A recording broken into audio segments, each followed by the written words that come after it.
बातमी पुढे बघूयात। कनेक्टिंग लिंक पूर्ववत झालेली आहे, तर ढिगारा हटवल्यानंतर वाहतूक सुरू करण्यात आलेली आहे। काल कनेक्टिंग लिंकवरती दरड कोसळली, त्यानंतर वाहतूक काही काळासाठी बंद करण्यात आलेली होती। कनेक्टिंग लिंकवरील वाहतूक पुन्हा सुरू झाली आहे। या संदर्भातलं ट्विट मुख्यमंत्री देवेंद्र फडणवीस यांनी स्वतः केलं आहे। मुख्यमंत्री देवेंद्र फडणवीस आपल्या ट्विटमध्ये म्हणतात, कनेक्टिंग लिंकवरील वाहतूक पुन्हा सुरू झाली आहे।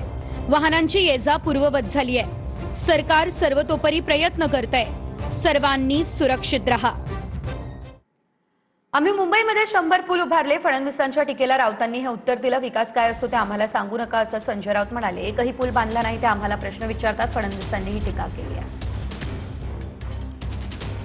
अशा व्यक्तींना उत्तर दिलं पाहिजे की ज्यांना समजतं, ज्यांना केवळ टीका करायची आहे, ज्यांनी जीवनात काही केलं नाही, एक पूल बांधला नाही, ज्यांच्या पक्षाने महाराष्ट्राचा सत्यानाश केला, ते आम्हाला प्रश्न विचारतायत।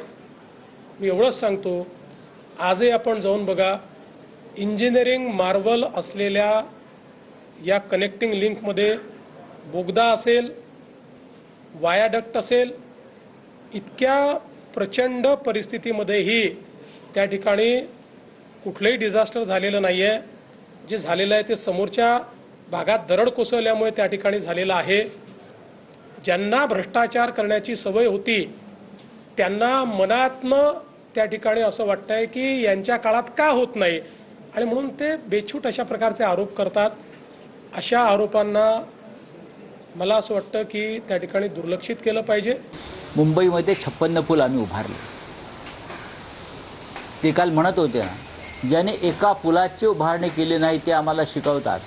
महाशय, महाराष्ट्रामध्ये शिवसेना भाजप युतीचं सरकार असताना मुंबई पुणे एक्सप्रेसवे पासून ते 56 पूल, विदर्भातले सर्व रस्ते हे त्याच काळात झालेत।